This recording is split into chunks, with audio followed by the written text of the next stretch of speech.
Hello everyone. तो ये polity का लेक्चर नंबर 5 है। इसमें हम नीति से तत्व एवं मौलिक कर्तव्य पढ़ेंगे। वैसे Parmar SSC little boy book की सॉल्यूशन सीरीज चल रही है। मैं आपको पहले ही बता चुका हूँ, इस सॉल्यूशन सीरीज जो है लगातार चलती रहेगी। इसमें हम कंप्लीटली जीएस कंप्लीट करते चलेंगे। उसमें जो पीवाईक्यू हैं वो हम कंप्लीट करते चलेंगे। जहाँ तक मेरा मानना है ये लेक्चर सीरीज थोड़ी सी लंबी चलेगी। और अगर आप इन सारी क्लासेस का पहले से एक्सेस चाहते हैं तो उस संबंध में मैं भी आपको जानकारी बता दूंगा। बाकी अगर आप किसी प्रकार की जानकारी चाहते हैं तो आप हमारे ऐप डाउनलोड कर सकते हैं और व्हाट्सएप पर भी मुझसे जानकारी ले सकते हैं। बाकी मैं आपको सारी जानकारी थोड़ी सी देर बाद बता दूंगा, सब कुछ कि क्या है मेरा प्लान, क्या है, सब कुछ मैं आपको बता चुका हूँ। वैसे क्वेश्चन नंबर पहला कहता है, भारतीय संविधान का कौन सा भाग राज्य नीति तत्वों से संबंधित है। तो कौन सा भाग राजनीतिक तत्वों से संबंधित है, तो इसमें जो भाग है वो भाग 4 है। मैं पहले भी कई बार डिस्कशन कर चुका हूँ कि भाग 4 का जो अनुच्छेद अनुच्छेद 36 से 51 तक वर्णित है, 51 तक वर्णित है। और यह जो देखो, जो राजनीतिक तत्व लिए गए थे ये कहाँ से लिए गए थे, आयरलैंड के संविधान से लिए गए थे। आयरलैंड के संविधान से लिए गए थे। अब यहाँ पर एक चीज सबसे बड़ी विशेषता है इनकी, कि यह जो है वो किसी भी न्यायालय द्वारा परिवर्तनीय नहीं है, यानी कि किसी भी न्यायालय द्वारा लागू नहीं किए जा सकते। किसी भी न्यायालय द्वारा न्यायालय द्वारा लागू लागू नहीं किए जा सकते, लागू नहीं किए जा सकते, किए जा सकते हैं। और यह है एक प्रकार से, हम अगर एक और सबसे बड़ी विशेषता कहा जाता है, इनको कहा जाता है कि ये राज्य के कर्तव्य हैं। इन सब मतलब इन सिद्धांतों को लागू करने के लिए कानून बनाने की आवश्यकता होती है। यह राज्य के कर्तव्य हैं, राज्य के कर्तव्य हैं। यानी कि इन सिद्धांतों को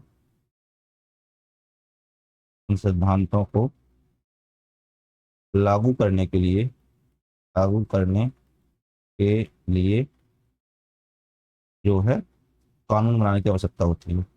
कानून बनाने की आवश्यकता होती है।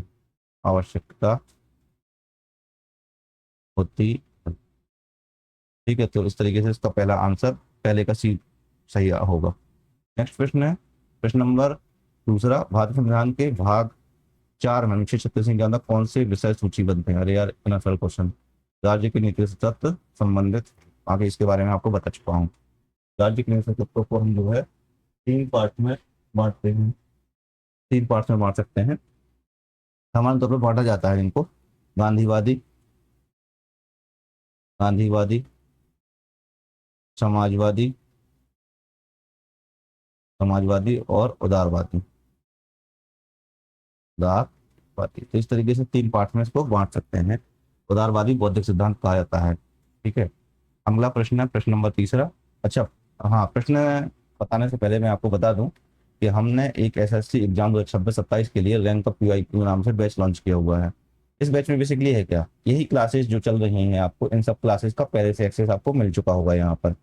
और भी ऐसी चीजें हैं, जैसे यहाँ पर आपको और भी चीज क्या मिलेगी इसमें, फिर प्रैक्टिस, इन्हीं क्वेश्चन का प्रैक्टिस सेशन मिल जाएगा आपको। प्रैक्टिस कर सकते हो आप बढ़िया से, यानी कि सीवीटी फॉर्म में जैसे एग्जाम में पूछा जाता है तो आप टेस्ट फॉर्म में इसका प्रैक्टिस भी कर सकते हैं, जहां पर इसका डिटेल सॉल्यूशन भी अवेलेबल होगा। इसके अलावा अगर आप मुझसे किसी प्रकार का कोई भी सपोर्ट चाहते हैं तो आप मुझसे सपोर्ट भी ले सकते हैं। अभी इसकी देखो प्राइस 199 है। अगर आप चाहते हैं थोड़ी सा आपको सस्ता मिले तो आप एक काम कर सकते हैं, इसके लिए PYQ50 एक कूपन कोड को यूज कर सकते हैं, जो आपको कह सकते हैं कि यही बैच 149 में मिल जाएगा। देखो 149 में ये बैच मिल जाएगा आपको। तो आप इस तरीके से आपको इसका सपोर्ट ले सकते हैं। और आपको कहाँ से बैच एक्सेस लेना है, तो आप हमारा एक प्राइम एकेडमी ऐप है तो इसको डाउनलोड कर सकते हैं प्ले स्टोर पर। ठीक है, बाकी अगर आप फ्री में प्रैक्टिस चाहते हैं तो प्राइम जीएस प्रैक्टिस पीडीएफ के नाम से आप फ्री में प्रैक्टिस कर सकते हैं। बाकी अगर आप कोई भी क्वेरी करते हैं तो आप मुझे व्हाट्सएप कर सकते हैं, ईमेल भी कर सकते हैं, जहाँ पर मैं आपको सारी जानकारी प्रोवाइड कर दूंगा। चलते हैं, हाँ, इसके अलावा यूट्यूब चैनल को सब्सक्राइब कर सकते हैं, जहाँ पर एसएससी एग्जाम से रिलेटेड जो भी जीके होगी वो कंप्लीट करवाई जाएगी। टेलीग्राम चैनल को सब्सक्राइब कर सकते हैं, ज्वाइन कर सकते हैं, यहाँ पर पीडीएफ पीवाई की प्रैक्टिस सीरीज भी आपको मिलती रहेगी समय के साथ। चलते हैं अगले प्रश्न की ओर, प्रश्न नंबर तीसरा।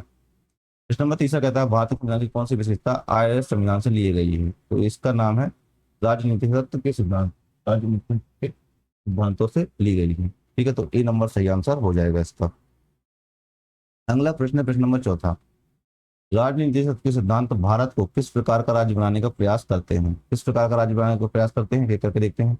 पूंजीवादी राज्य तो बिल्कुल भी नहीं, पूंजीवादी राज्य तो बिल्कुल भी नहीं करते हैं। ठीक है, इसके अलावा कल्याणकारी राज्य, क्वेश्चन मार्क लगा दो भैया, हो सकता है। सत्तावादी राज्य बिल्कुल भी नहीं, और साम्यवादी राज्य, तो भाई देखो सही आंसर है वो कल्याणकारी राज्य बनाने का ही प्रयास करते हैं। देखो नहीं संविधान जो है भारत को कल्याणकारी राज्य प्रदान करते होते हैं, जहाँ पर एक प्रकार से अगर देखा जाए तो ये जो है सामाजिक व आर्थिक लोकतंत्र प्राप्त रखने का उद्देश्य रखते हैं। सामाजिक सामाजिक व आर्थिक लोकतंत्र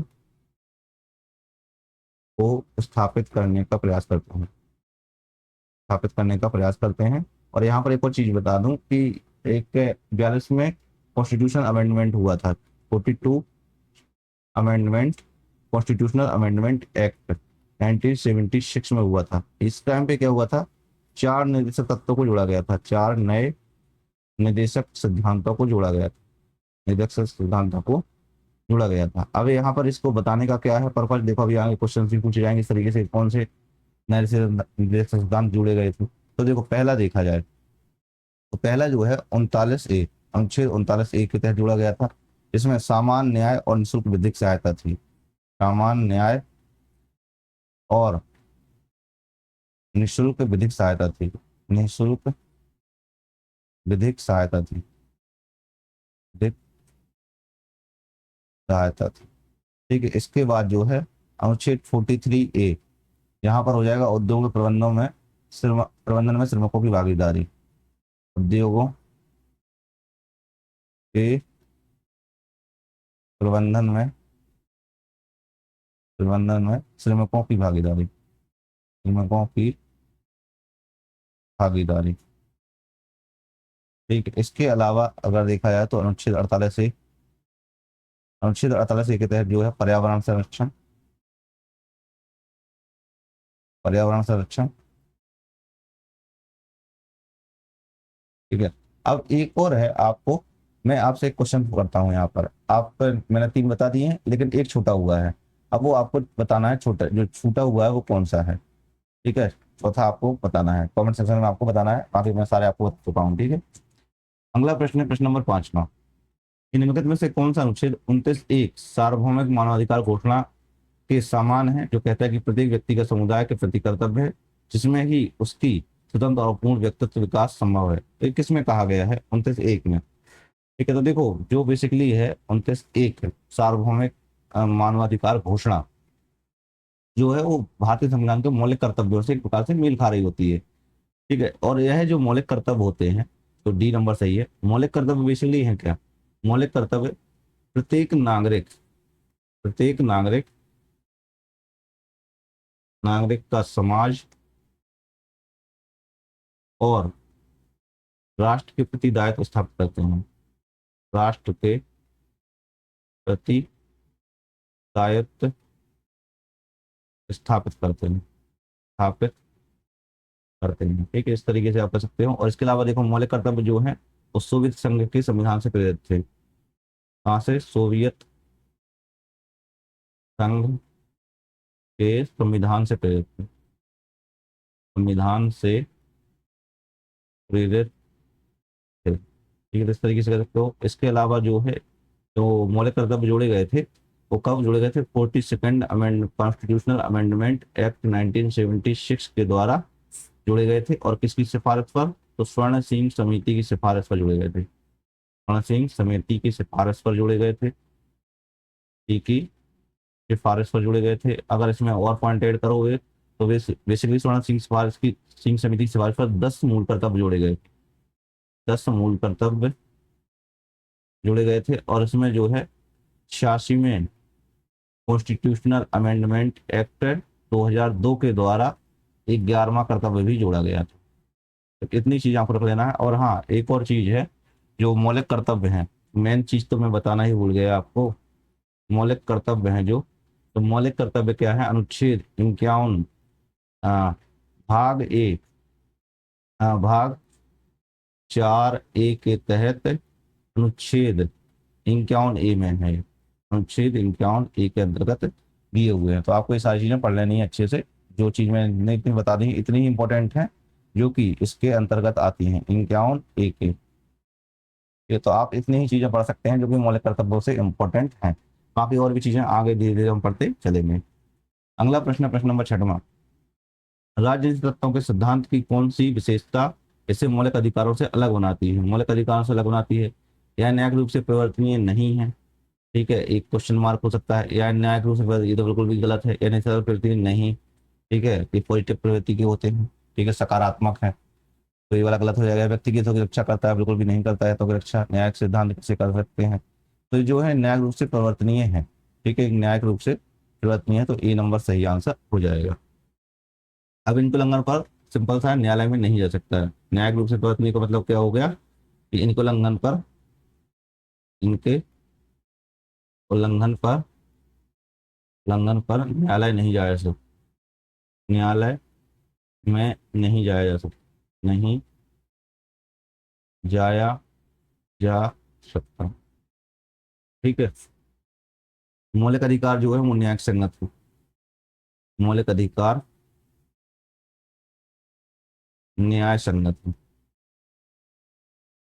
न्याय संगत है। ठीक है, तो आप इस तरीके से देख सकते हो। और मौलिक अधिकार जो न्याय संगत है इसको कह सकते हैं कि एक अनुच्छेद 32 के तहत सुप्रीम कोर्ट जाया जा सकता है, अनुच्छेद 226 के तहत हाई कोर्ट में जाया जा सकता है कि आपके मौलिक अधिकारों का उल्लंघन हुआ है। अब यहाँ पर एक और चीज बोली जाती है कि जो मौलिक अधिकार है वो नकारात्मक प्रवृत्ति के हैं और जो निर्देश है वो सकारात्मक प्रवृत्ति है। क्योंकि जो सकारात्मक प्रवृत्ति का मतलब है कि राज्य को कुछ कार्य करने का निर्देश देते हैं, यानी कि मतलब राज्य को पावर देते हैं कि आप एक काम कर सकते हो। वहीं पर जो मौलिक अधिकार है वो राज्य की पावर को थोड़ी सा कम करते हैं, सीमित करते हैं। ठीक है, यानी कि राज्य को कुछ कार्य करने से रोकते हैं। तो इस तरीके से आप कह सकते हो इसको। तो क्वेश्चन 6 का जो सही आंसर हो जाएगा वो ए नंबर है। अगला प्रश्न है प्रश्न नंबर 7। भारत में निम्नलिखित में से कौन सा गांधीवादी सिद्धांत राजनीतिक सिद्धांतों का हिस्सा है? तो न्यायपालिका को कार्यपालिका से अलग करना, ग्राम पंचायतों का संगठन, सामान्य नागरिक संहिता लागू करना और सामान्य कार्य के लिए सामान्य विधि लागू करना। तो देखो इसमें बोला गया है कि गांधीवादी सिद्धांत कौन सा है। गांधीवादी सिद्धांत के बारे में पूछा हुआ है।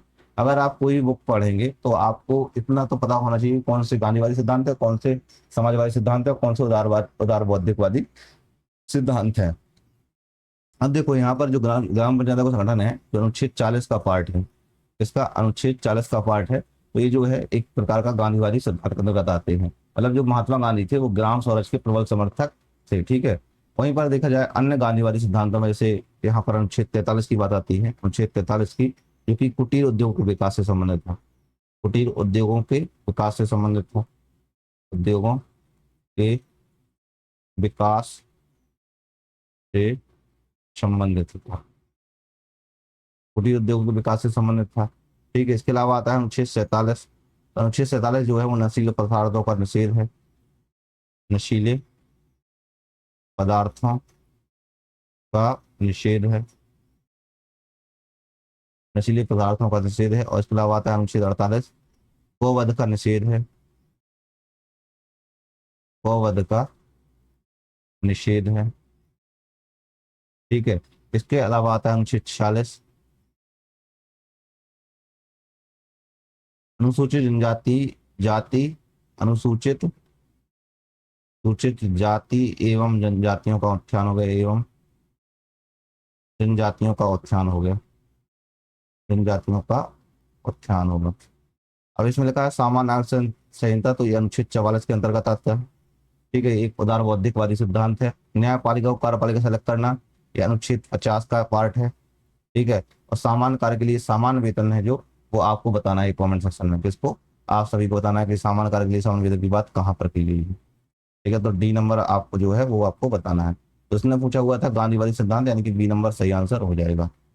अगला प्रश्न है प्रश्न नंबर 8वां कि राज्य लोक सेवाओं में न्यायपालिका को कार्यपालिका से अलग करने के लिए कदम उठाएगा। यह भारतीय संविधान के किस भाग में उल्लेखित है? भारतीय संविधान के किस भाग में उल्लेखित है, ये पूछा गया है। राज्य लोक सेवाओं में न्यायपालिका को कार्यपालिका से अलग करने के लिए कदम उठाएगा। अभी अभी मैंने जस्ट बताया हुआ है कि राज्य सत्ता का पार्ट है। ठीक है, तो अनुच्छेद मतलब भाग भाग 4, भाग 4 के अनुच्छेद 50 में यह उल्लेख, अनुच्छेद 50 में उल्लेख है। और यह जो एक प्रकार से कह सकते हैं न्यायपालिका को कार्यपालिका से पृथक करने से संबंधित क्या है। जो अनुच्छेद है ना, ये न्यायपालिका को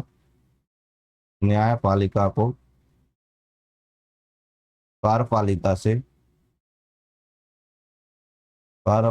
से अलग करने के लिए अलग करने से संबंधित है,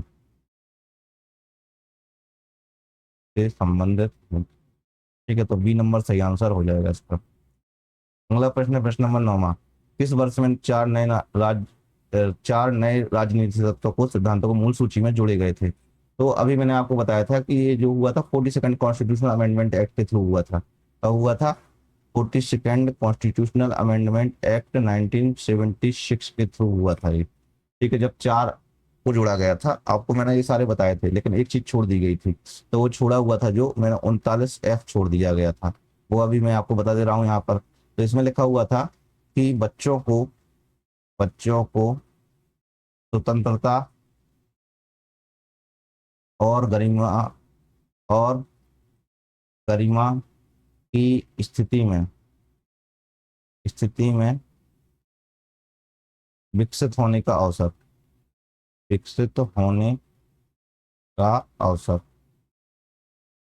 तो इसकी बात की गई थी। तो एक प्रकार से जो सही आंसर हो जाएगा वो कौन सा सही आंसर हो जाएगा आपका? 1976, यानी कि सी नंबर सही आंसर हो जाएगा। अगला प्रश्न है प्रश्न नंबर 10वां कि भारतीय संविधान के राजनीतिक सत्य सिद्धांतों के बारे में कौन सा कथन सही है। कि वे नकारात्मक प्रवृत्ति के होते हैं, पॉसिबल वे है, लेकिन नकारात्मक प्रवृत्ति के नहीं होते, मौलिक अधिकार होते हैं, तो ये वाला गलत हो जाएगा। ठीक है, उनमें नैतिक और अनैतिक स्वीकृति होती है, तो ये भी नहीं है। अमीरों को कल्याण को बढ़ावा देते हैं, तो बिल्कुल भी नहीं है। ये सकारात्मक प्रवृत्ति होते हैं, एकदम सही है। जो राज्य को क्या है, कुल पावर देते हैं, राज्य को कुछ पावर देते हैं, यानी कि शक्ति देते हैं। ठीक है, तो इस तरीके से आप कह सकते हो कि एक प्रकार से सरकार को जनता के कल्याण के लिए सकारात्मक कार्रवाई करने का निर्देश देते हैं, और इसी को ही कहा गया है। ठीक है, अब यहाँ पर एक व्यक्ति थे ग्रीनवेल ऑस्टिन थे। तो ग्रीनवेल ऑस्टिन जो है वो क्या है कि निर्देशक सिद्धांतों को संविधान की अंतरात्मा कहा है इन्होंने। ग्रीनवेल ऑस्टिन ने निर्देशक सिद्धांतों को संविधान की अंतरात्मा कहा है, ठीक है। तो डी नंबर सही आंसर हो जाएगा इसका। अगला प्रश्न प्रश्न नंबर 11वां कि डॉक्टर भीमराव अम्बेडकर ने राजनीति निर्देशक सिद्धांतों को भारतीय संविधान का क्या कहा था। मतलब भीमराव अम्बेडकर ने राजनीति के निर्देशक सिद्धांतों को भारतीय संविधान का क्या कहा था? राज्य की आत्मा कहा था, संविधान का परिचय पत्र कहा था, या सबसे बहुमूल्य भाग कहा था, या संविधान की एक अनूठी विशेषता कहा था। तो देखो, मैंने एक पहले ही एक पार्ट छोड़ दिया था, क्योंकि मैं जानता था कि इसका क्वेश्चन पूछा जाएगा। तो देखो, ग्रीनवेल ऑस्टिन ने तो निर्देशक सिद्धांतों को संविधान की अंतरात्मा कहा है, लेकिन जो भीमराव अम्बेडकर हैं तो उन्होंने राजनीतिक सिद्धांतों को संविधान की एक अनूठी विशेषता बताया हुआ था। क्या बताया था उनको? संविधान की एक अनूठी विशेषता बताया हुआ था। इसके अलावा एक और बात बोली जाए कि जो सर BN राव थे, जो तो उन्होंने इसको बोला हुआ था कि राज्य के अधिकारों के लिए नैतिक धारणाओं के रूप में वर्णित किया हुआ था इसको। मतलब थोड़ी सी ज्यादा गहरी बात बोल दी थी BN राव ने। BN राव ने क्या किया हुआ था कि राज्य के अधिकारियों के लिए नैतिक धारणाओं के रूप में वर्णित किया हुआ था इसको। राज्य के अधिकारियों के लिए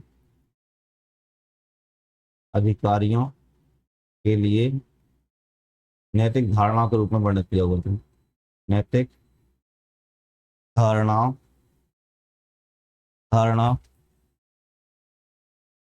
के रूप में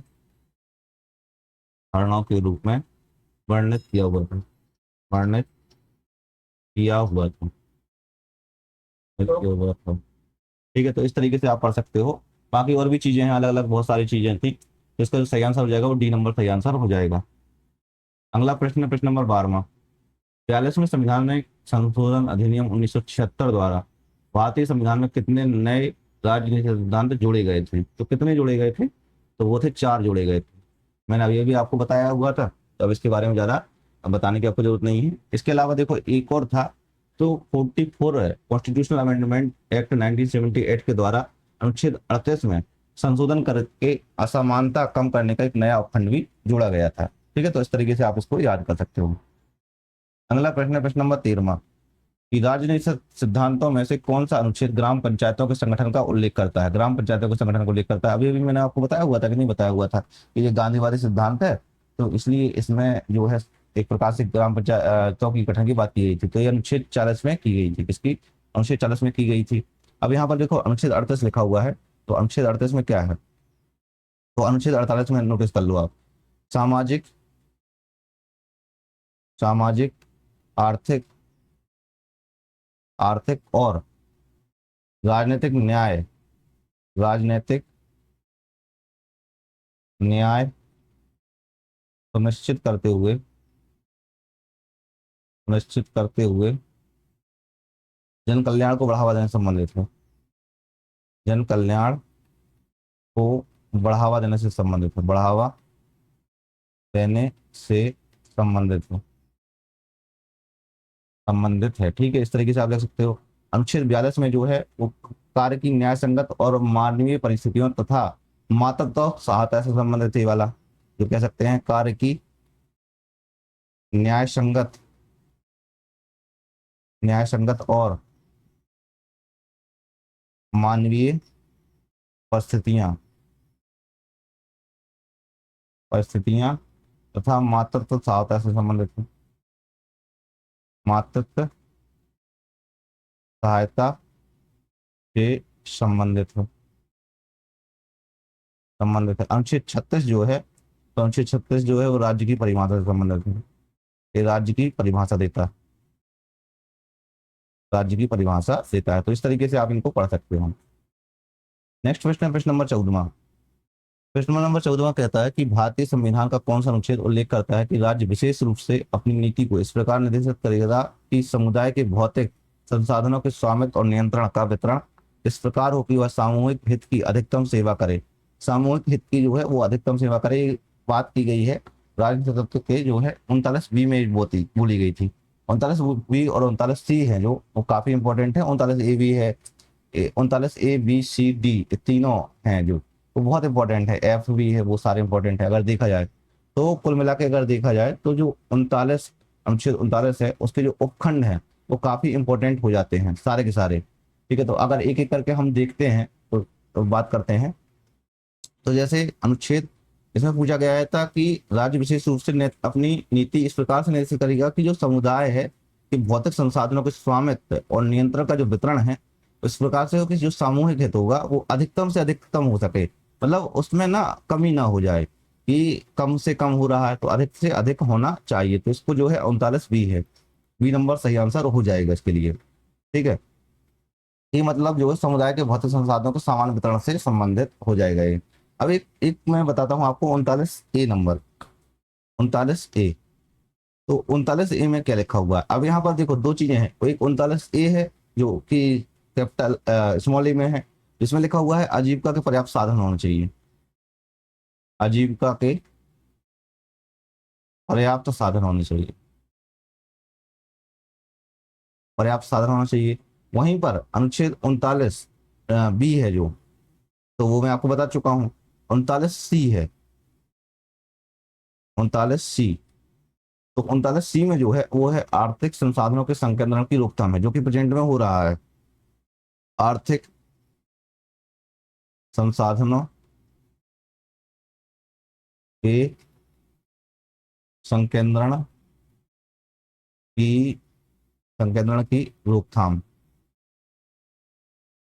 की रोकथाम से संबंधित हो जाएगा। ठीक है, तो इस तरीके से यहाँ पर एक चीज भी ये है। बाकी अगर देखा जाए तो 39F है जहाँ पर लिखा हुआ है कि बच्चों की स्वतंत्रता और गरिमा की स्थिति में विकसित होने का पर्याप्त अवसर मिलेगा। 39E है जो श्रमिकों, पुरुषों और महिलाओं और बच्चों के जो स्वास्थ्य की रक्षा से संबंधित हो जाएगा। तो इसका जो सही आंसर हो जाएगा वो 14वें का वो बी नंबर सही आंसर हो जाएगा। अगला प्रश्न, प्रश्न नंबर 15वां। ये सामान्यतः राजनीति के सिद्धांत हैं निषेधात्मक प्रवृत्ति के होते हैं या सकारात्मक दिशा निर्देश होते हैं? तो ये तो बिल्कुल भी नहीं है, ये भी नहीं है। मनमाने कार्य होते हैं, ये भी नहीं है। तो जो है सकारात्मक निर्देश प्रवृत्ति के होते हैं। किसके होते हैं? सकारात्मक निर्देश प्रवृत्ति के होते हैं, ये मैं ऑलरेडी बता चुका हूँ। अगला प्रश्न है प्रश्न नंबर 16। संविधान में राजनीति के निर्देशक सिद्धांतों का प्राथमिक उद्देश्य क्या है? तो प्राथमिक उद्देश्य इनका ये है कि सामाजिक एवं आर्थिक न्याय को सुनिश्चित किया जाए, एक प्रकार से लोक कल्याणकारी राज्य की स्थापना करना है इसको, ठीक है। बेसिकली अनुच्छेद 38 है, जो अनुच्छेद 38 है, अनुच्छेद 38 में एक चीज स्पष्ट रूप से वर्णित की गई है कि जो राज्य को न्याय, यानी कि सामाजिक न्याय हो या आर्थिक न्याय हो और राजनीतिक न्याय हो, और राजनीतिक न्याय हो, तो आधारित एक सामाजिक न्याय पर आधारित एक सामाजिक व्यवस्था को बढ़ावा देने का निर्देश देता है,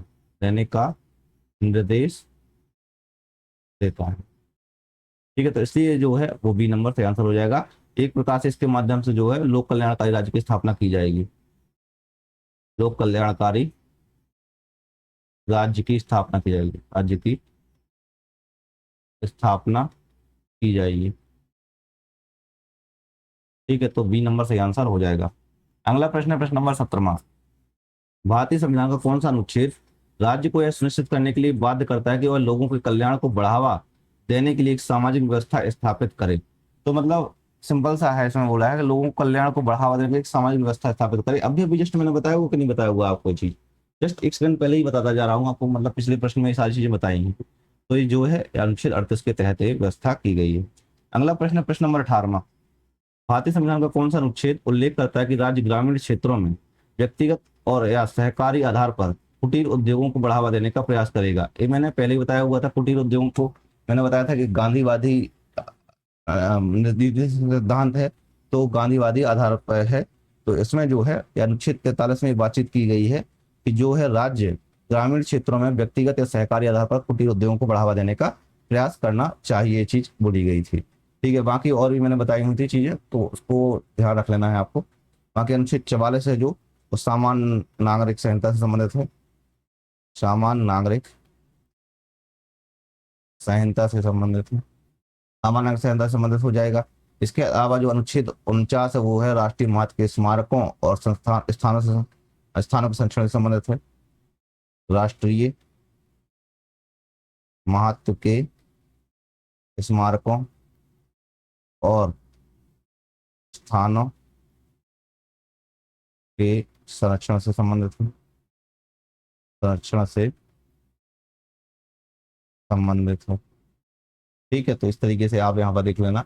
और अनुच्छेद 43B है जो एक है वो उसको सहकारी समितियों को बढ़ावा देने से संबंधित। अगला प्रश्न है प्रश्न नंबर 19वां। 19वां कहता है संविधान सभा में राजनीति के निर्देशक सिद्धांतों के खिलाफ मुख्य आपत्ति क्या थी? मतलब मुख्य आपत्ति पूछी गई है, नीति के निर्देशक सिद्धांतों के खिलाफ मुख्य आपत्ति क्या थी? तो आपत्ति ये थी कि यह जो है वो न्याय परिवर्तनीय ही नहीं है। मतलब आर्थिक उल्लंघन पर क्या होगा कि आप न्यायालय नहीं जा सकते कि आप बोलोगे कि यार मतलब आप मेरे यह अधिकार का उल्लंघन है, लेकिन निर्देशक सिद्धांतों का उल्लंघन हो रहा है और आप लागू नहीं कर रहे हो। तो सिंपल सा है कि न्यायालय परिवर्तनीय नहीं, एक प्रकार से कह सकते हो कि कागजी वायदे बनकर रह जाएंगे कुल मिलाकर। तो यही सबसे बड़े विवाद का कारण था या मुख्य आपत्ति थी। तो इसका जो सही आंसर हो जाएगा बी हो जाएगा, ए नंबर सही आंसर हो जाएगा। अगला प्रश्न है प्रश्न नंबर 20वां। प्रश्न नंबर 20वां कहता है कि निम्नलिखित में से कौन सा भारतीय संविधान के नीति के निर्देशक सिद्धांतों का हिस्सा नहीं है? राजनीतिक सिद्धांतों का हिस्सा नहीं है, एक एक करके देखते हैं हम कौन कौन से हैं कौन कौन से नहीं हैं। पर्यावरण की रक्षा और सुधार तथा वन्य जीवों और वनों की सुरक्षा करना, ये तो पार्ट है, अनुच्छेद 48A में लिखा हुआ है, ठीक है। राष्ट्रीय महत्व के स्मारकों स्थानों और वस्तुओं का संरक्षण करना, ये भी है, अनुच्छेद 49 में है, अनुच्छेद 49 में है। 6 वर्ष से कम उम्र के बच्चों की देखभाल और शिक्षा का प्रावधान करना, ये भी जोड़ा गया था। तो ये जोड़ा गया था अनुच्छेद 45 में 86वें संविधान संशोधन के द्वारा, ठीक है। और इसमें लिखा है राजस्थान में अल्पसंख्यक क्षेत्रों की सुरक्षा का प्रावधान करना, तो ये वाला गलत हो जाएगा। ठीक है, क्योंकि राजस्थान में जो है वो, या राजस्थान हो या अल्पसंख्यक क्षेत्रों की सुरक्षा है, वो बेसिकली भाग 3 में है। भाग 3 में इनकी मौलिक अधिकारों का पार्ट है, और ये जो है अनुच्छेद 29 और 30 में है। अनुच्छेद 29 और 30 में इसके बारे में जानकारी दी हुई है, तो डी नंबर सही आंसर हो जाएगा ये। ठीक है, अगला प्रश्न है प्रश्न नंबर 21वां। भारतीय संविधान का कौन सा अनुच्छेद अनुसूचित जातियों, अनुसूचित जनजातियों और अन्य कमजोर वर्गों की शैक्षिक और आर्थिक उन्नति का प्रावधान करता है? शैक्षिक और आर्थिक उन्नति का प्रावधान करता है, उसके बारे में बातचीत की गई है। अनुच्छेद 45, अनुच्छेद 48, अनुच्छेद 47 और अनुच्छेद 47, अनुच्छेद 46। तो बेसिकली इसके बारे में बातचीत की गई है। अनुसूचित जातियों, अनुसूचित जनजाति और अन्य कमजोर वर्गों की शैक्षिक और आर्थिक उन्नति का जो प्रावधान है, वो बेसिकली पार्ट है अनुच्छेद 46 का। अनुच्छेद 46 में लिखा हुआ है। ठीक है, और यह जो है एक प्रकार का गांधीवादी सिद्धांत है। क्या है ये? गांधीवादी सिद्धांत है। अब यहाँ पर जो अनुच्छेद 45 है, तो अनुच्छेद 45 में लिखा हुआ है कि जो 6 वर्ष से कम आयु के बच्चे होंगे, उनकी प्रारंभिक बाल व्यवस्था और देखभाल और शिक्षा से संबंधित होगा। ठीक है, और अनुच्छेद 47 में जो है, तो 47 में जो है पोषण स्तर, जीवन स्तर को ऊंचा उठाने और लोक स्वास्थ्य सुधार और मादक पेय पदार्थ पर रोक होगी। ठीक है, तो यहाँ पर देखो, पोषण स्तर, जीवन स्तर ऊंचा उठाना, जीवन स्तर ऊंचा उठाना और लोक स्वास्थ्य सुधार, लोक स्वास्थ्य सुधार तथा मादक पेय पर रोक, तथा मादक पेय पर रोक जाएगी। ठीक है, और अनुच्छेद 48 है जो, वो है कृषि और पशुपालन के संगठन से संबंधित है। कृषि और पशुपालन के संगठन से संबंधित, संगठन से संबंधित है। ठीक है, तो ये हो जाएगा अनुच्छेद 48। इसका सही आंसर है जो डी नंबर हो जाएगा। अगला प्रश्न है प्रश्न नंबर 22वां। भारतीय संविधान का कौन सा अनुच्छेद पर्यावरण की रक्षा और सुधार तथा वन्य जीवों और वनों की सुरक्षा से के प्रावधान से संबंधित है? पर्यावरण की रक्षा और सुधार तथा वन्य जीवों और वनों की सुरक्षा के प्रावधान से संबंधित है। अभी अभी मैंने प्रश्न बताया हुआ है आपको कुछ देर पहले। तो यह जो है वो अनुच्छेद 48A है। अनुच्छेद 48A। ठीक है, तो अनुच्छेद 48A में है जो पर्यावरण की रक्षा, सुधार और वनों और वन्यजीवों की सुरक्षा से संबंधित है। यह जो है बेसिकली कब जोड़ा गया था?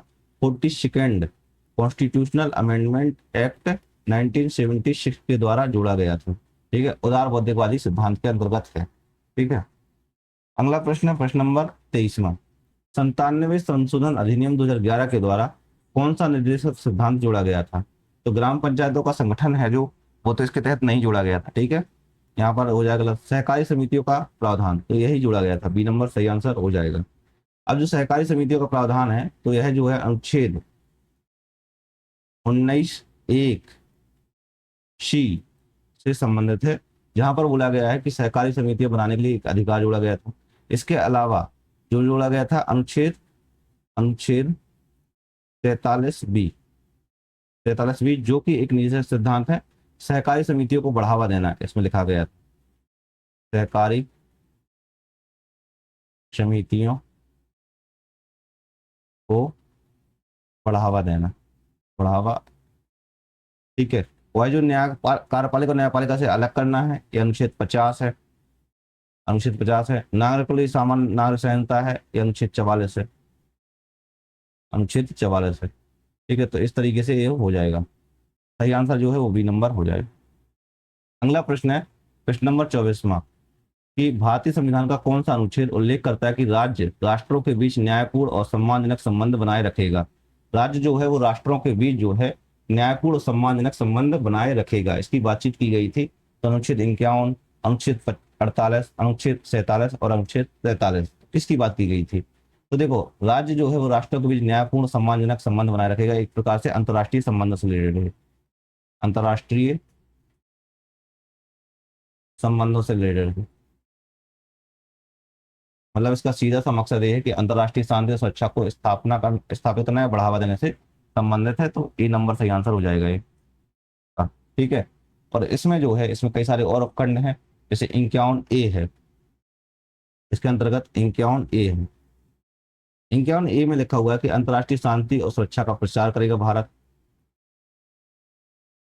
अंतर्राष्ट्रीय शांति और सुरक्षा का प्रचार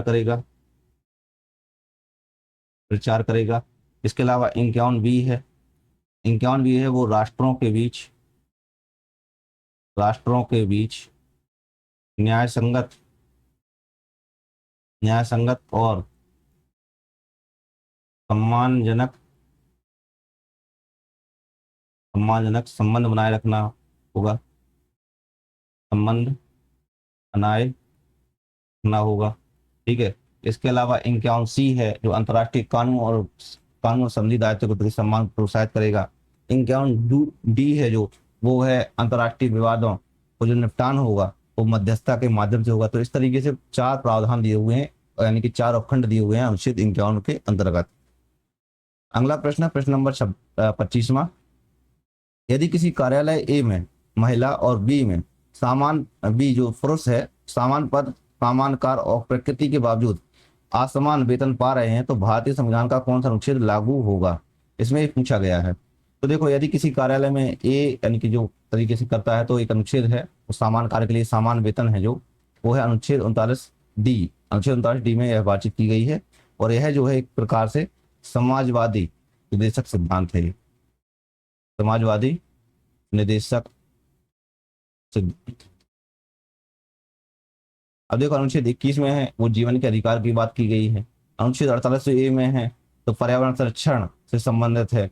अनुच्छेद 18 है जो उपाधियों के उन्मूलन से संबंधित है। ठीक है, यही बात ध्यान रखना कि जो ए दोनों दिए हुए हैं, एक ए और ए, ये मौलिक अधिकार है और ए वाला जो है ए जो है वो नीति निर्देशक सिद्धांत है। ठीक है।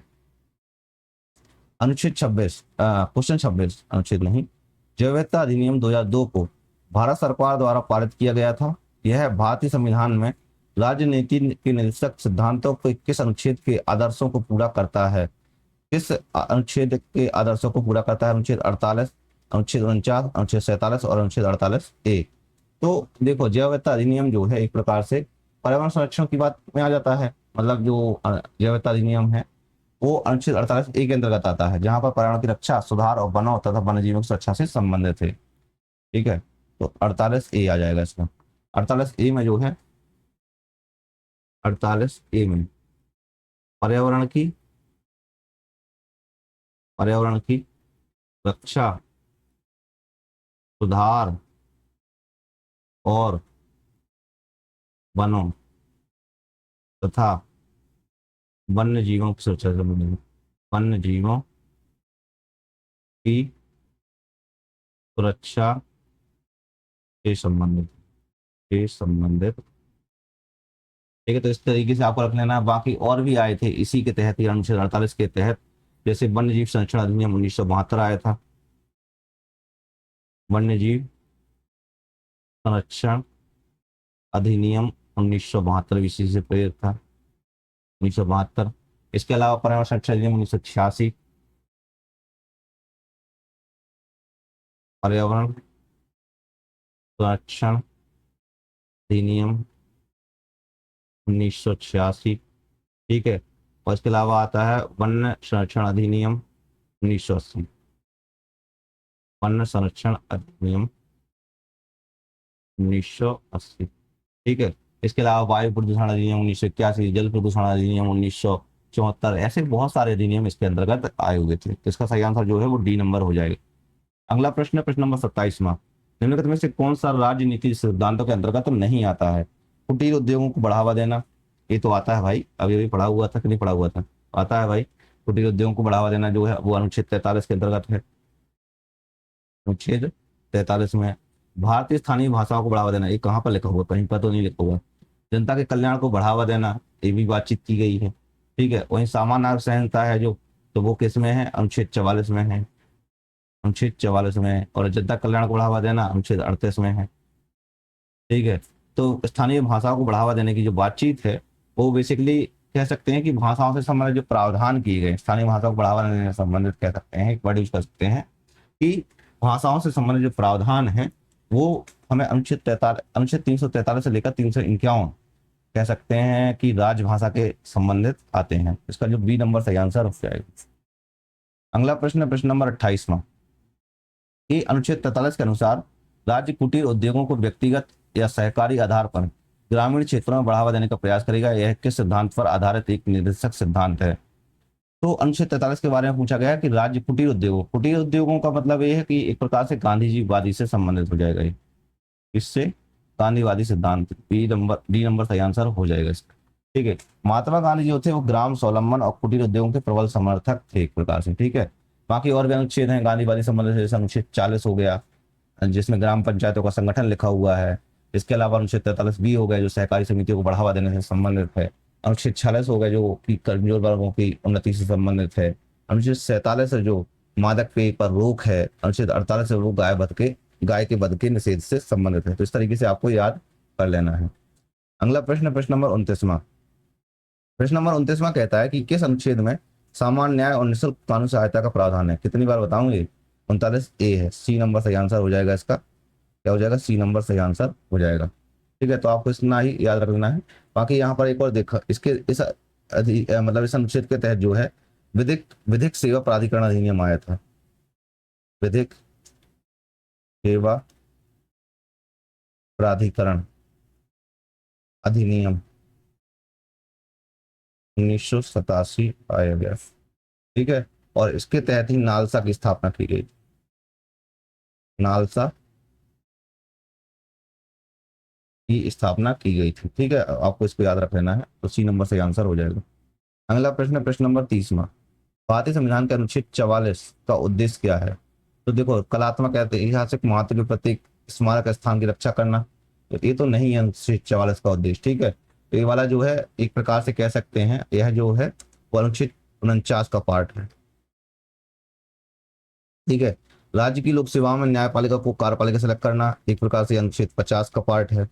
पर्यावरण की रक्षा और सुधार तथा वन और वन्यजीव से करना अनुच्छेद 48A का पार्ट है। और भारतपूर्ण क्षेत्र में नागरिकों के लिए सामान्य नागरिक संहिता को सुनिश्चित करना यही इसका अनुच्छेद 44 का पार्ट है। तो डी नंबर सही आंसर हो जाएगा। अब देखो, सामान्य नागरिक संहिता क्या होती है? बेसिकली नागरिक संहिता का मतलब है नागरिक संहिता, और उसमें भी सामान्य नागरिक संहिता। तो सामान्य नागरिक संहिता जो है इसमें जो है सभी धर्मों के नागरिकों के लिए, सभी धर्मों के नागरिकों के लिए विवाह, तलाक, उत्तराधिकार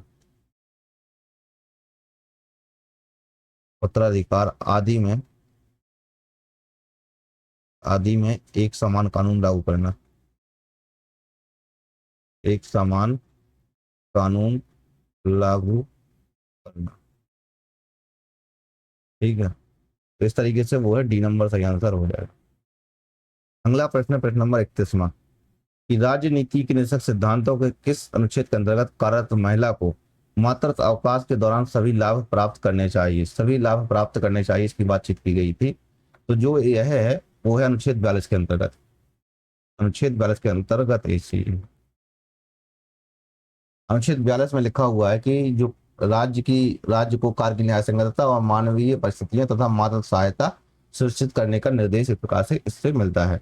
और इसी के अंतर्गत जो है महिला को जो है मातृत्व अवकाश के दौरान सभी लाभ प्राप्त होने चाहिए, बातचीत भी की गई थी। ठीक है, तो अनुच्छेद 42 और जो है अनुच्छेद 43 वो है तो इस समाजवादी सिद्धांतों पर आधारित है। ये वाला जो है समाजवादी सिद्धांतों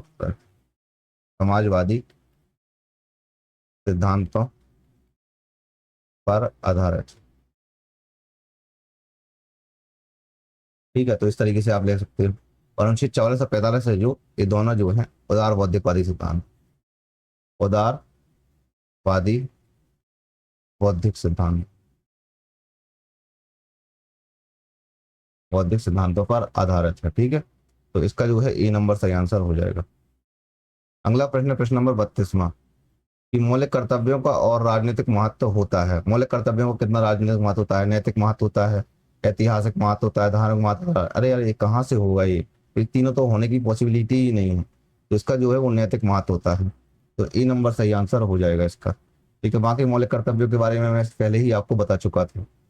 अगला प्रश्न है प्रश्न नंबर 33वां कि सरकार की योजना प्रधानमंत्री फसल बीमा योजना किसानों के लिए फसल बीमा सेवा प्रदान करने का उद्देश्य रखती है। इस प्रकार का सरकारी प्रयास भारतीय संविधान के राजनीति के नैतिक सिद्धांतों के किस अनुच्छेद के अंतर्गत आता है? तो इसमें पूछा गया है कि जो सरकार की योजना है, प्रधानमंत्री फसल बीमा योजना हो जाती है, तो फसल बीमा सेवा प्रदान करने का उद्देश्य रखती है एक प्रकार से। तो ये सरकारी प्रयास जो है भारतीय संविधान के किस, मतलब थोड़ी सा कॉन्सेप्चुअल पूछ दिया है। अगर आपने अच्छे से डीपली पढ़े हुए होंगे तो आप आराम से बता सकते हो। अब वहीं पर डीपली नहीं पढ़ा हुआ होगा तो आप थोड़ी सा कंफ्यूज हो जाओगे इसमें। अब सामान्य तौर पे जो अनुच्छेद 48 है, तो अनुच्छेद 48 कृषि और पशुपालन के संगठन से संबंधित है। कृषि और पशुपालन के संगठन से संबंधित, पशुपालन के संगठन से संबंधित है। ठीक है, तो यह एक गांधीवादी सिद्धांत है, तो अनुच्छेद 48 हो जाएगा, सी नंबर सही आंसर हो जाएगा। ठीक है, प्रधानमंत्री फसल बीमा योजना जो है किसानों की फसलों की सुरक्षा से संबंधित है और कृषि को मजबूत बनाने की दिशा में एक प्रकार से एक कदम होता है। ठीक है, अनुच्छेद 48 जो है राज्य को आधुनिक और वैज्ञानिक तरीके से कृषि तथा और पशुपालन के संगठन का प्रयास करने तथा गाय और बछड़ों तथा दुधारू पशुओं के वध पर रोक लगाने का निर्देश भी यही अनुच्छेद देता है एक प्रकार से। तो अगर कह सकते हो आप लोग कि जैसे कई बार आप सुनते हो कि गाय या बछड़े या मिथुन भैया इन सब की हत्या पर रोक लगनी चाहिए। मिथुन की नहीं लग सकते हैं क्योंकि वो तो मिथुन है भाई। ठीक है, 14 साल की गाय के ऊपर से भी नहीं लग सकते हैं, आप 14 साल के नीचे गाय से लगा सकते हैं। कुछ चीजें तो आपको खुद ध्यान रखनी है कि किस गाय पे लगना है, किस गाय पे नहीं लगना है, सब गाय पे नहीं लगनी है। ठीक है, तो अनुच्छेद क्वेश्चन 34 में अनुच्छेद कह देता हूँ बार बार। ठीक है, तो क्वेश्चन नंबर 34वां, भारतीय संविधान का कौन सा अनुच्छेद यह अनिवार्य करता है कि राज्य प्रत्येक कलात्मक या ऐतिहासिक महत्व के स्मारक या स्थान की रक्षा करे? तो प्रत्येक कलात्मक या ऐतिहासिक महत्व के स्मारक या स्थान की रक्षा करे, इसकी बातचीत की गई है। तो इसके लिए जो है अनुच्छेद 49 में इसकी बातचीत की गई थी। ठीक है, मैंने पहले ही आपको ये बता दिया था। इसका जो है वो सी नंबर से आंसर हो जाएगा। और इसी के तहत एक अधिनियम लाया गया था जिसका अधिनियम का नाम था पुरातत्वीय स्थल और अवशेष अधिनियम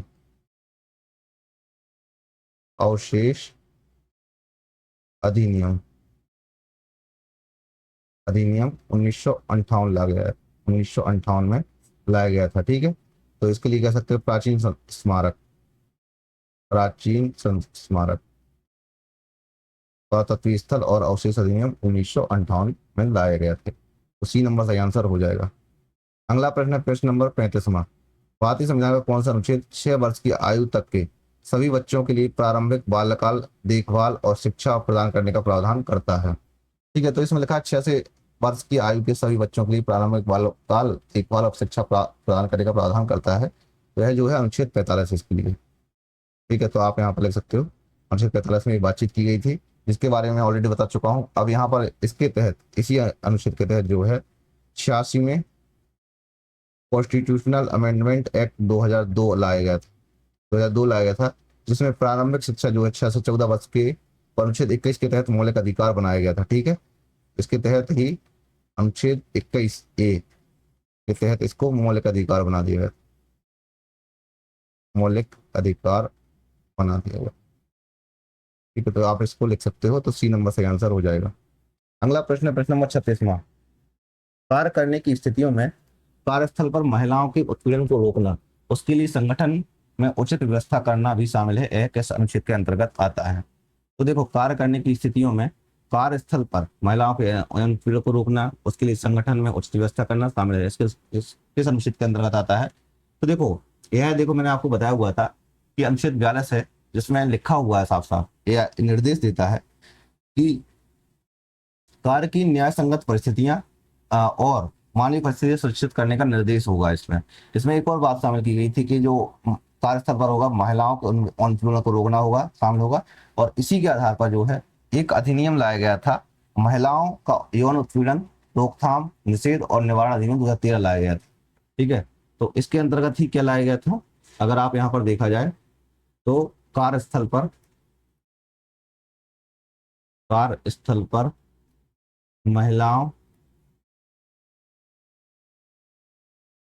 का यौन उत्पीड़न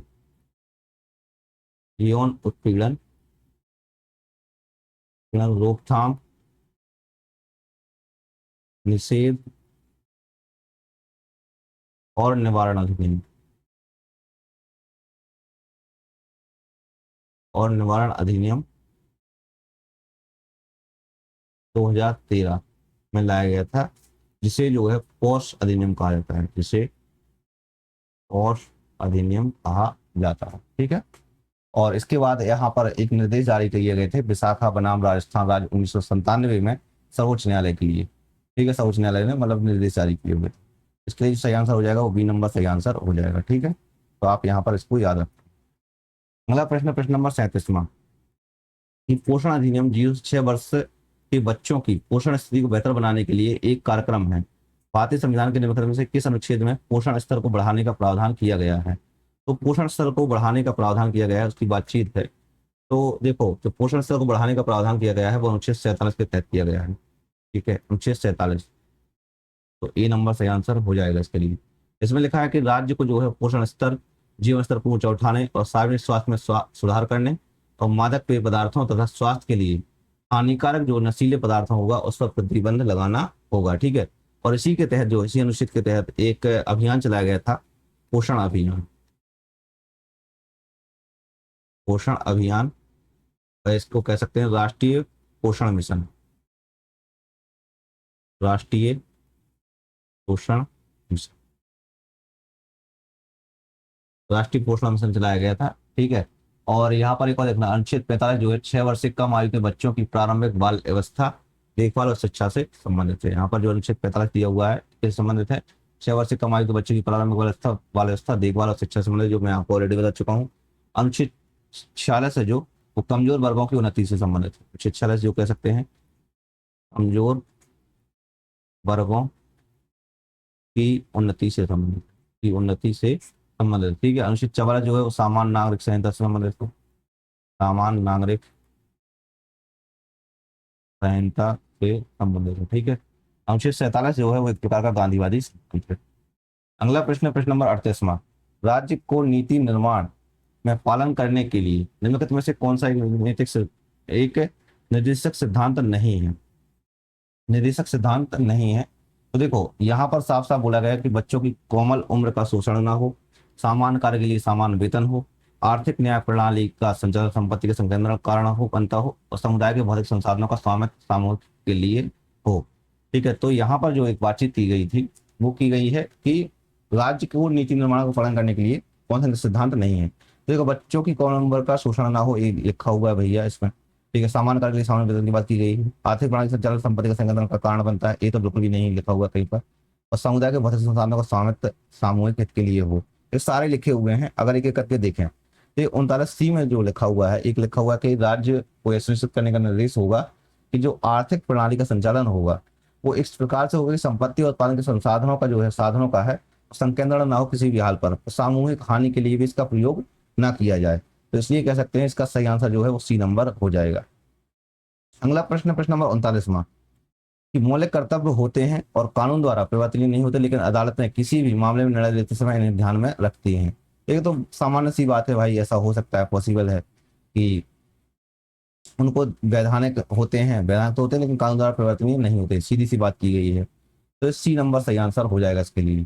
ठीक है, वैधानिक तो होते हैं पर वे संविधान में लिखित भी हैं, विधिक रूप से मान्यता प्राप्त है, परंतु ये कह सकते हैं न्यायिक रूप से परिवर्तनीय नहीं है भाई, कि न्यायिक लागू करने जाएगी यहाँ पर। ठीक है, इसके अलावा एक और बात की गई थी कि मिनरवा मिल्स लिमिटेड बनाम भारत संघ 1992 में एक मामला आया था, जब सर्वोच्च न्यायालय ने कहा हुआ था कि जो मौलिक कर्तव्य हैं वो न्यायिक रूप से परिवर्तनीय नहीं होंगे। ठीक है, और इसके अलावा क्या होगा कि फिर भी इसमें एक प्रयास किया सकता है कि जब कानूनों की व्याख्या की जा रही होगी तो इनको एक प्रकार से ध्यान में रखा जाएगा, इनको ये समझना चाहिए कि यहाँ पर इस चीज से लिखा जा रहा है कि इसको एक संदर्भ के तौर पर देखा जा सकता है। ठीक है, सुप्रीम कोर्ट ने बोला हुआ था मिनरवा मिल्स लिमिटेड बनाम भारत संघ 1992 के मामले में। इसका सही आंसर जो है वो सी नंबर सही आंसर हो जाएगा। अगला प्रश्न, प्रश्न नंबर 40वां, निम्नलिखित में से कौन सा मौलिक कर्तव्यों के अंतर्गत नहीं आता है? तो मौलिक कर्तव्यों के अंतर्गत नहीं आता है वो बताना है आप। जैसे इसमें लिखा है सार्वजनिक संपत्ति की रक्षा करना और हिंसा से बचाना, ये वाला तो आता है भाई इसके अंतर्गत। स्वतंत्रता संग्राम के महान आदर्शों को संयोजना उनका पालन करना, ये भी आता है। ठीक है, वयस्क मताधिकार का प्रयोग करना, ये नहीं आता है। ठीक है, और भारत की संप्रभुता, एकता और अखंडता की रक्षा करना, तो सी नंबर सही आंसर हो जाएगा इसके लिए। ठीक है, तो एक प्रकार से कह सकते हैं संवैधानिक अधिकार है जो अनुच्छेद 326 के अंदर प्रदान किया गया है। ठीक है, तो जो कह सकते हैं कि एक प्रकार से कानूनी अधिकार है, 326 के अंतर्गत है, संवैधानिक अधिकार है। ठीक है, अगला प्रश्न है प्रश्न नंबर 41वां, कि निम्नलिखित में से कौन सा महात्मा गांधी के आदर्शों पर आधारित निर्दिष्ट सिद्धांत नहीं है। महात्मा गांधी के आधार पर सिद्धांत नहीं है। अब शहरी क्षेत्रों में औद्योगिकरण को बढ़ावा देना, इसकी तो बातचीत ही नहीं की गई है कहीं पर।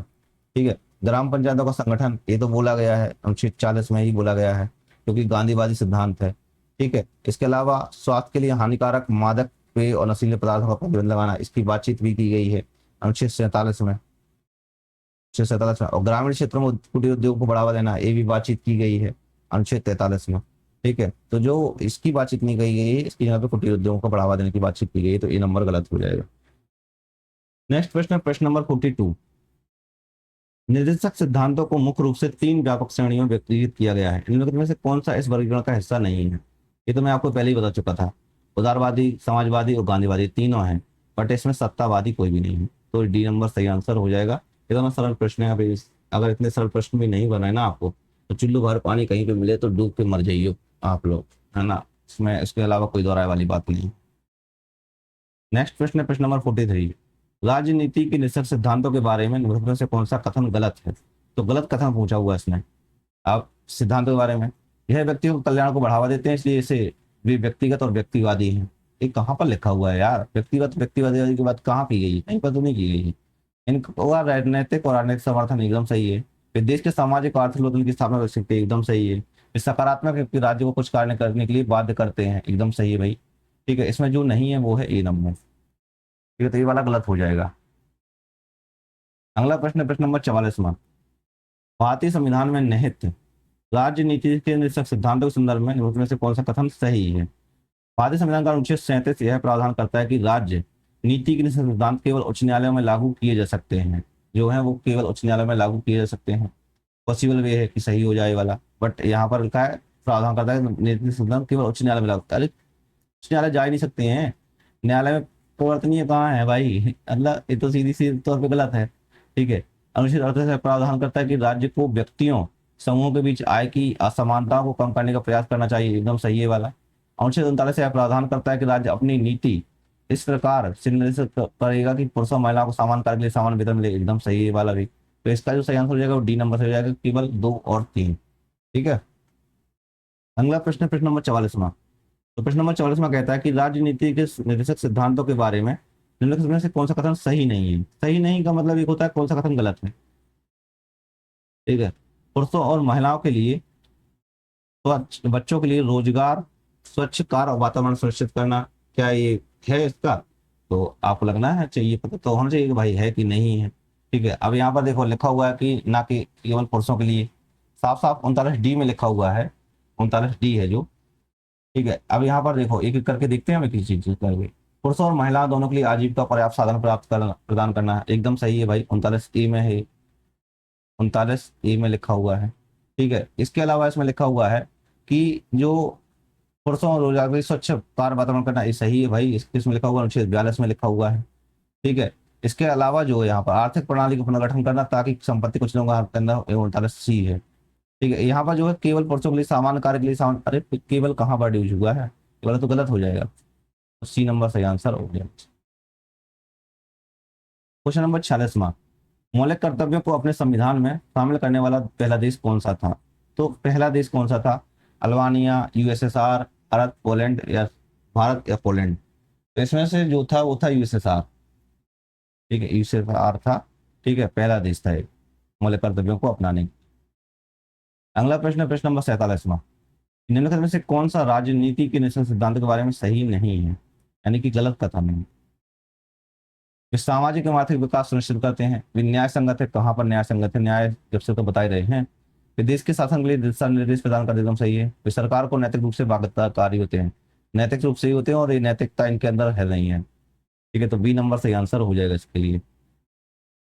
अगला प्रश्न है प्रश्न नंबर 48वां, निम्नलिखित में से कौन सा भारतीय संविधान में उल्लेखित राज्य नीति के सिद्धांतों का हिस्सा नहीं है।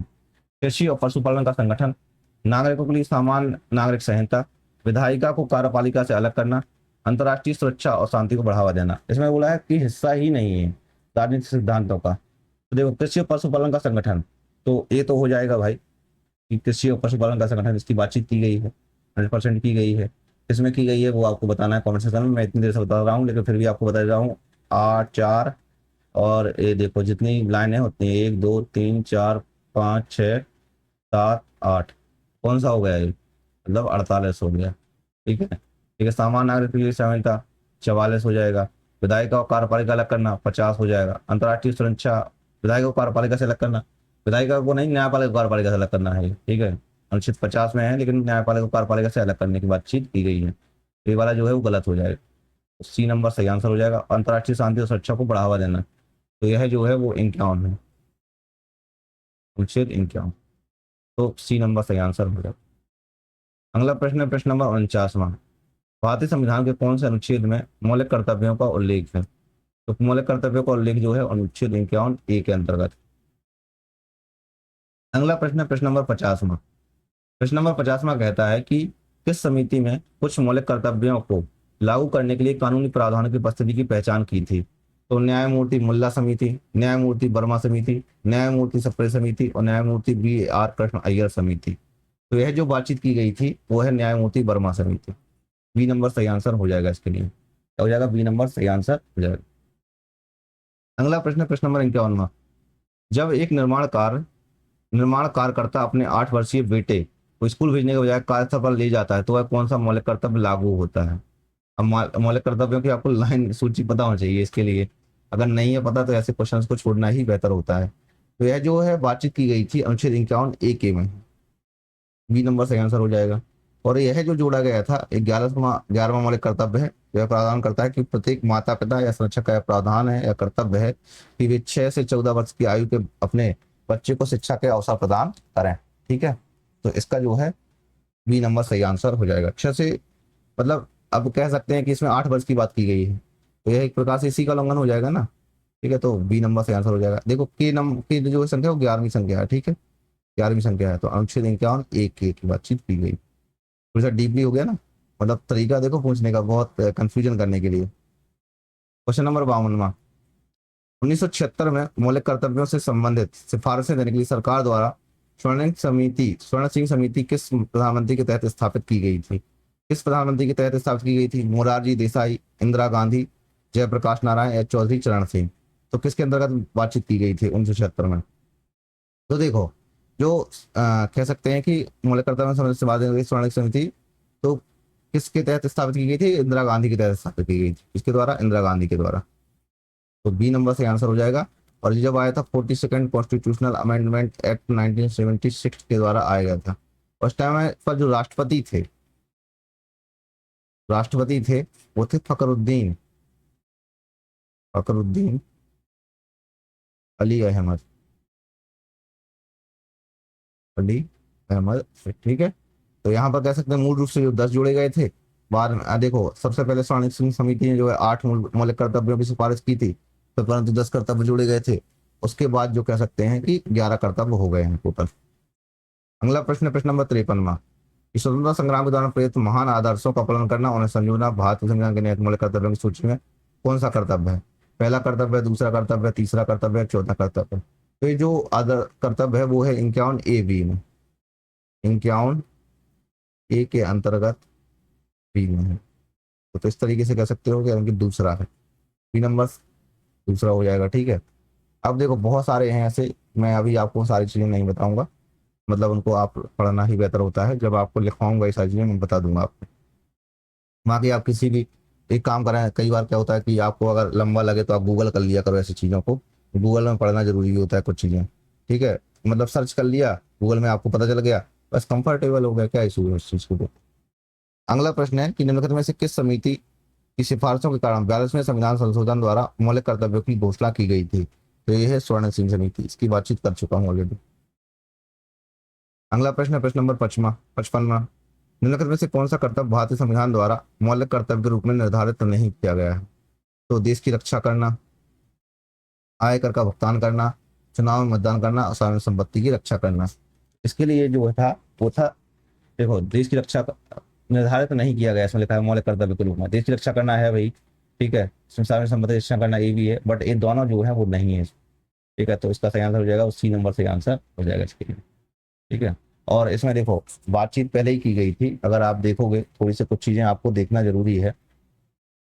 जैसे अगर सामान्य तौर पे देखा जाए तो यहाँ पर साफ साफ लिखा हुआ है कि एक मतलब रक्षा करना है, आयकर का भुगतान करना है, चुनाव मैदान करना जो है अनुच्छेद 326 है, अनुच्छेद 326 में दिया हुआ है। तो इसके लिए तो आप ये नहीं कह सकते हो ना कि ये सारी चीजें दी हुई हैं, तो कुछ चीजें आपको पढ़ना जरूरी है। तो इसका जो सही आंसर हो जाएगा वो सी नंबर सही आंसर हो जाएगा।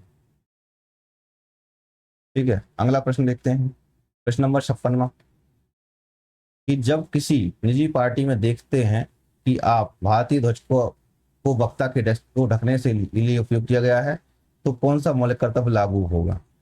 तो अगर आपको लगता है कि कोई ऐसा निजी व्यक्ति है जो क्या करता है कि अपने संविधान का पालन नहीं कर रहा है, उसके आधार से राष्ट्रीय ध्वज राष्ट्रगीत का सम्मान नहीं कर रहा है, तो ये बेसिकली 51A का उल्लंघन है। 51A आ गया, 51A का ए हो जाएगा। ठीक है, इसमें लिखा हुआ है कि संविधान मतलब कर्तव्य है कि संविधान का पालन करना, उसके आदर्शों राष्ट्रीय ध्वज राष्ट्रीय गान का सम्मान करना चाहिए। ये तो इसी का उल्लंघन होगा। और इसके लिए देखो एक प्रकार से ना एक कानून भी लाया गया था, मतलब कानून का नाम है राष्ट्रीय सम्मान अपमान निवारण अधिनियम, निवारण अधिनियम लाया गया था 1971 में। ठीक है, अगला प्रश्न देखते हैं, सार्वजनिक संपत्ति रक्षा करने हिंसा का परित्याग करने से संबंधित मौलिक कर्तव्य के अनुच्छेद में लिखे थे। सार्वजनिक संपत्ति रक्षा करने से बोला गया है इसमें। ठीक है, तो यह जो है सार्वजनिक संपत्ति रक्षा करना हिंसा का परित्याग करना किस अनुच्छेद के अंतर्गत आता है, अनुच्छेद 51A के अंतर्गत आता है। ठीक है, तो नौवां मौलिक कर्तव्य अनुच्छेद 51A आई कह सकते हैं इसको लिए। ठीक है, आई यानी कि नौवां मौलिक कर्तव्य है। कौन सा नौवां मौलिक कर्तव्य है। ठीक है, तो सी नंबर सही आंसर हो जाएगा।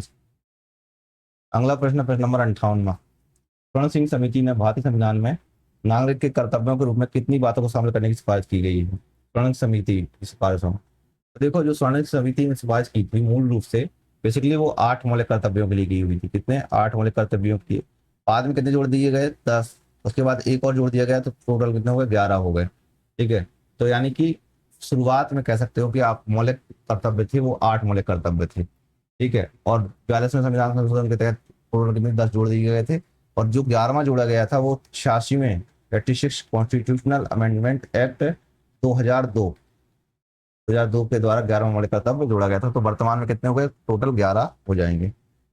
अगला प्रश्न, प्रश्न नंबर 59वां, मौलिक कर्तव्यों को मजबूत करने के लिए वर्मा समिति ने कुछ मौलिक अधिनियमों की पहचान की थी जिनके माध्यम से इन कर्तव्यों को प्रभावी रूप से लागू किया जा सकता है। निम्नलिखित में से कौन सा अधिनियम उनकी सिफारिश तो शामिल नहीं थी। तो वो जो वर्मा समिति थी, तो वर्मा समिति ने बहुत सारे अलग अलग चीजों के सजेशन दिए हुए थे। ठीक है, अगर यहाँ पर आप देखोगे तो कुछ मौजूदा इसके मतलब एक प्रकार से कहा गया था कि जो कह सकते हैं कि जो कर्तव्य हैं वो प्रभावी रूप से लागू कर सकते हैं, कुछ तो ऐसे अधिनियम हैं। देखो इसमें से जो अधिनियम नहीं था, अगर देखो एक एक करके देखते हैं, तो इसमें वन जन प्रतिनिधि अधिनियम 1951 ये तो भाई इसकी चर्चा है, नागरिक अधिकार संरक्षण अधिनियम 1955 ये भी इसके थ्रू हो सकता है, गैर कानूनी अधिनियम लोकतांत्रिक अधिनियम ये भी हो सकता है, पर जो वन्यजीव पृथक्करण अधिनियम 1970 था ये इसमें शामिल नहीं हो पा रहा था। ठीक है, तो इसके लिए कह सकते हैं इन्होंने बोला होता है कि इनकी सिफारिश में शामिल ही नहीं था, तो डी नंबर सही आंसर हो जाएगा इसके। अगला प्रश्न, प्रश्न नंबर 60वां, भारतीय संविधान में उल्लिखित मौलिक कर्तव्यों के बारे में निम्नलिखित में से कौन सा कथन गलत है। गलत कथन पूछा हुआ है, यहाँ पर देखो गलत कथन पूछा हुआ है। मौलिक कर्तव्य भारतीय संविधान के अनुच्छेद 51A में उल्लिखित है। ठीक है, संविधान 86वां संशोधन अधिनियम 2002 में मौलिक कर्तव्यों से संबंधित है। संविधान 42वां संशोधन अधिनियम 1976 में मौलिक कर्तव्यों से संबंधित है। मौलिक कर्तव्य भारतीय संविधान के भाग 5A में उल्लिखित है। तो देखो इसमें बोला गया है कौन सा कथन गलत है, तो 5A में थोड़ी ना है। ठीक है, तो ये डी नंबर गलत हो गया, भाग 4A में है। ठीक है, तो ये वाला गलत हो जाएगा। ठीक है, भाग 4A में उल्लिखित है, और किसमें 51A अनुच्छेद 51A में उल्लिखित है। ठीक है, भाग 5 में जो है वो राष्ट्रपति उपराष्ट्रपति संसद और सर्वोच्च न्यायालय से संबंधित है। भाग 5 जो है अभी हम लोग इसको पढ़ेंगे आगे ही, ठीक है ना। राष्ट्रपति, उपराष्ट्रपति, संसद और सर्वोच्च न्यायालय से संबंधित है। सर्वोच्च न्यायालय से संबंधित है, सर्वोच्च न्यायालय से संबंधित है, ठीक है। तो इसका डी नंबर सही आंसर हो जाएगा। अगला प्रश्न है प्रश्न नंबर 61 कि 2024 तक अनुच्छेद 51 में अंतिम मौलिक कर्तव्य कब जोड़ा गया था? 2024, तो 2024 में जो जोड़ा गया था 51 के अंतर्गत, वो था 11वां मौलिक कर्तव्य जोड़ा गया था। कब जोड़ा गया था? 2002 में जोड़ा गया था, 86वें कॉन्स्टिट्यूशनल अमेंडमेंट के तहत। 86वां कॉन्स्टिट्यूशनल अमेंडमेंट एक्ट 2002 के द्वारा इसको जोड़ा गया। अगला प्रश्न है प्रश्न नंबर 62 कि निम्नलिखित में से कौन सा अनुच्छेद कहता है कि प्रत्येक भारतीय नागरिक का कर्तव्य होगा जो माता पिता या अभिभावक हैं जो अपने बच्चे या आश्रित 6 से 14 वर्ष के आयु के बीच को शिक्षा प्राप्त करने का अवसर प्रदान करें? ये किसमें बोला गया था? तो यह जो बोला गया है वो बोला गया है किसमें? 86वें संविधान संशोधन के तहत बोला गया था, अनुच्छेद 51 के अंतर्गत बोला गया था, ठीक है। तो अनुच्छेद 51 के अंतर्गत बोला गया था, यानी कि 11वां। ए नंबर सही आंसर हो जाएगा इसका। ये नंबर जोड़ा गया इसको 86वें संविधान संशोधन अधिनियम 2000 के तहत इसको जोड़ा गया था, तो इसका ए नंबर सही आंसर हो जाएगा। अगला प्रश्न प्रश्न नंबर 63 जब एक पिता अपने छोटे बेटे और उसके किशोर दोस्तों से भारत की समृद्ध सांस्कृतिक विरासत के बारे में बात कर रहा था, तो वह किस अनुच्छेद के अंतर्गत मौलिक कर्तव्य को बढ़ावा दे रहा था? बढ़ावा दे रहा था, ठीक है। तो यह जो है वो बेसिकली अनुच्छेद 51 AF के अंतर्गत, ये नंबर सही आंसर हो जाएगा, ठीक है। कि इसमें हमें बोला हुआ था कि मतलब इस कर्तव्य में है कि हमारी समग्र संस्कृति की समृद्ध विरासत को महत्व देना चाहिए, उसका संरक्षण करना चाहिए, ठीक है। और इसी के लिए भारत की सांस्कृतिक विरासत के बारे में बच्चों को जागरूक करना और इसी कर्तव्य को बढ़ावा देना हो जाएगा एक प्रकार से। तो 51 AF के अंतर्गत आ जाएगा, ठीक है। और 51 AE के अंतर्गत जो है भारत के सभी लोगों में सामंजस्य और भाईचारे की भावना को बढ़ावा देना है। भारत के सभी लोगों में सामंजस्य और भाईचारे की भावना को बढ़ावा देना, भाईचारे की भावना को बढ़ावा देना, ठीक है। इस तरीके से आप कह सकते हो, तो 51 AF हो जाएगा। अगला प्रश्न है प्रश्न नंबर 64 कि मौलिक कर्तव्यों में से कौन सा अनुच्छेद राष्ट्रीय गान के सम्मान से संबंधित है? राष्ट्रीय गान से संबंधित है। तो बेसिकली ये जो बातचीत की गई है वो एक कर्तव्य अनुच्छेद है या कर्तव्य है, अनुच्छेद 51A, जिस ए के अंतर्गत कह सकते हैं। इसमें लिखा हुआ है कि प्रत्येक नागरिक का कर्तव्य यह होगा कि वह संविधान का पालन करे, उसके आधार पर संस्थान और राष्ट्रीय ध्वज और राष्ट्रगान का सम्मान करे।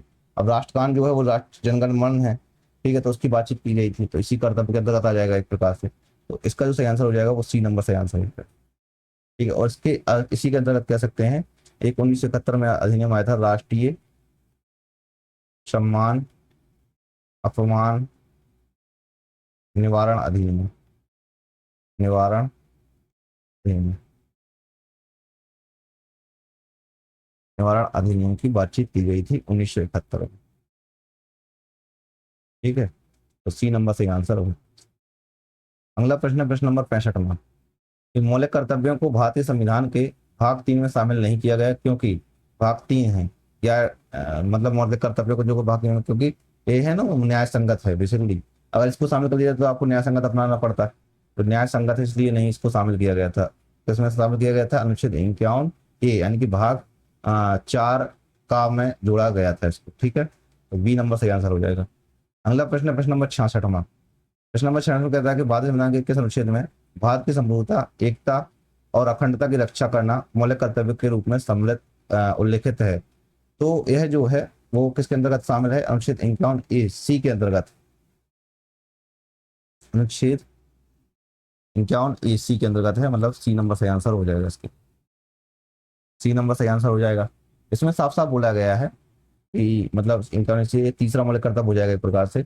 इसमें बुलाया गया है कि यह भारत की संप्रभुता, एकता और अखंडता की रक्षा कि रक्षा तथा संरक्षण करें, रक्षा तथा संरक्षण करें। ठीक है, तो सी नंबर सही आंसर हो जाएगा। अगला प्रश्न है प्रश्न नंबर 67वां। संविधान समीक्षा आयोग की अध्यक्षता किसने की थी, जिसने मौलिक कर्तव्यों के सफल कार्यान्वयन के लिए सरकार को कुछ पहल करने की सिफारिश की हुई थी? तो बेसिकली संविधान समीक्षा आयोग बना हुआ था 2000 में, सन 2000 में। इसकी अध्यक्षता में तत्कालीन प्रधानमंत्री थे अटल बिहारी वाजपेयी, उनकी अध्यक्षता में इसको गठित किया गया था संविधान समीक्षा आयोग। तो इसकी जो अध्यक्षता की हुई थी वो थे एम एन वेंकट चलैया। तो बी नंबर सही आंसर हो जाएगा, ये न्यायमूर्ति थे। ठीक है, इन्होंने जो है 2002 में अपनी रिपोर्ट प्रस्तुत की और इस आयोग ने जो है मौलिक कर्तव्यों के प्रभावी कार्यान्वयन के लिए विशेष सिफारिश की हुई थी कि इसका प्रभावी कार्यान्वयन किया जाना चाहिए। तो बी नंबर सही आंसर हो जाएगा। अगला प्रश्न, प्रश्न नंबर 68वां, कि 1976 में अपनाए गए 42वें संविधान संशोधन द्वारा नागरिकों को कितने मौलिक कर्तव्य सूचीबद्ध किए गए थे? तो कितने मौलिक कर्तव्य सूची किए गए थे? तो इसके लिए जो है मौलिक कर्तव्य सूचीबद्ध किए गए थे वो थे सबसे पहले जो थे वो 10 मौलिक कर्तव्य थे। ठीक है, तो बी नंबर सही आंसर हो जाएगा, 10 मौलिक कर्तव्य किए गए थे। अगला प्रश्न है प्रश्न नंबर 69। नागरिकों को मौलिक कर्तव्य सिखाने के लिए सुझावों को लागू करने के लिए गठित समिति किस नाम से जानी जाती है? ये तो मैं आपको पहले ही बता चुका हूँ। ठीक है, जस्टिस J.S. वर्मा समिति। तो डी नंबर सही आंसर हो जाएगा। ये समिति जो तत्कालीन प्रधानमंत्री थे अटल बिहारी वाजपेयी, तो इन्होंने 1999 में इसको नियुक्त किया हुआ था समिति को। ठीक है, तो उसी के आधार पर ये चीज हुआ था। ठीक है, तो डी नंबर सही आंसर हो जाएगा। अगला प्रश्न, प्रश्न नंबर 70वां कहता है राष्ट्रीय ध्वज का अपमान भारतीय संविधान में उल्लिखित किस मौलिक कर्तव्य का उल्लंघन है? तो ये तो 51A का अंतर्गत है, तो सी नंबर सही आंसर हो जाएगा इसके लिए। ठीक है, अगला प्रश्न, प्रश्न नंबर 71वां कहता है निम्नलिखित में से कौन सा कथन राजनीति सिद्धांतों तत्वों से संबंधित नहीं है? नहीं का मतलब ये कि गलत कथन पूछा हुआ है। वे किसी न्यायालय में लागू नहीं किए जा सकते हैं, बात तो सही हुई। न्यायालय वे सभी मौलिक अधिकारों से ऊपर है। उन सभी मौलिक अधिकार से ऊपर कैसे हो जाएंगे यार? ऊपर थोड़ी ना है, संतुलित है, एक दूसरे के सहयोगी हैं। तो इसको आप ना इसके आधार पर नहीं देख सकते हैं। चंपक दोराईराजन मामला आया हुआ था 1951 में, तब उन्होंने बोला था कि मौलिक अधिकार जो है उन सिद्धांतों पर प्रबल होंगे। बट उसके बाद आता है एक मामला होता है गोलकनाथ मामला, तो उन्होंने बोला कि संसद जो है मौलिक अधिकार को समाप्त नहीं कर सकती है। तो उसके बाद एक मामला आया किशन भारती मामला 1973, तब बोला कि संसद जो है मौलिक अधिकारों को समाप्त कर सकती है परंतु संविधान की मूल संरचना को नहीं। इसका सही आंसर हो जाएगा वो ए नंबर सही आंसर हो जाएगा, मतलब बी नंबर सही आंसर हो जाएगा। ठीक है, अगला प्रश्न, प्रश्न नंबर 72वां। भारतीय संविधान के तहत संपत्ति का संकेंद्रण किसका उल्लंघन करता है? संपत्ति का संकेंद्रण बताना है। समानता का अधिकार, राजनीतिक सिद्धांत, कल्याणकारी राज्य की अवधारणा या स्वतंत्रता का अधिकार? तो इसके लिए जो है वो राजनीतिक सिद्धांत ही है भाई, जो कि 39C के अंदर कहते हैं कि आर्थिक प्रणाली का संचालन इस प्रकार होगा ना हो जैसे धन उत्पादन के कुछ साधन जो है वो कुछ लोगों के हाथों में केंद्रित हो जाए। हालांकि होने लगे अडानी भाई के, तो कुछ संकेंद्रण हो जाएगा। Question number 73। निम्नलिखित में से किसने राज्य के नीति तत्वों को सामाजिक बहिष्करण के लिए लक्ष्यों को आगे बढ़ाने का प्रयास किया हुआ है? सामाजिक बहिष्करण के लक्ष्यों को आगे बढ़ाने का प्रयास किया हुआ है। PN Rao, Greenwell Austin, KC beer और रजनी कोठारी। इसके लिए जो है वो है ग्रीनवेल ऑस्टिन। तो बी नंबर सही आंसर हो जाएगा, मैं आपको यही बता चुका था पहले भी, बी नंबर सही आंसर हो जाएगा। अगला प्रश्न है प्रश्न नंबर 74। भारतीय संविधान में अनुच्छेद 51 में से कौन सा हिस्सा नहीं है? अनुच्छेद 51 कौन सा हिस्सा नहीं है? अंतर्राष्ट्रीय शांति सुरक्षा को बढ़ावा देना, एकदम सही है भाई, ये तो है। ठीक है, राष्ट्रों के बीच न्यायपूर्ण समन्वय बनाना गई भी है। संयुक्त राष्ट्र शांति सेना, अरे यार ये अभी नहीं कर सकते जब तक कि UN का सहयोग ना मिले।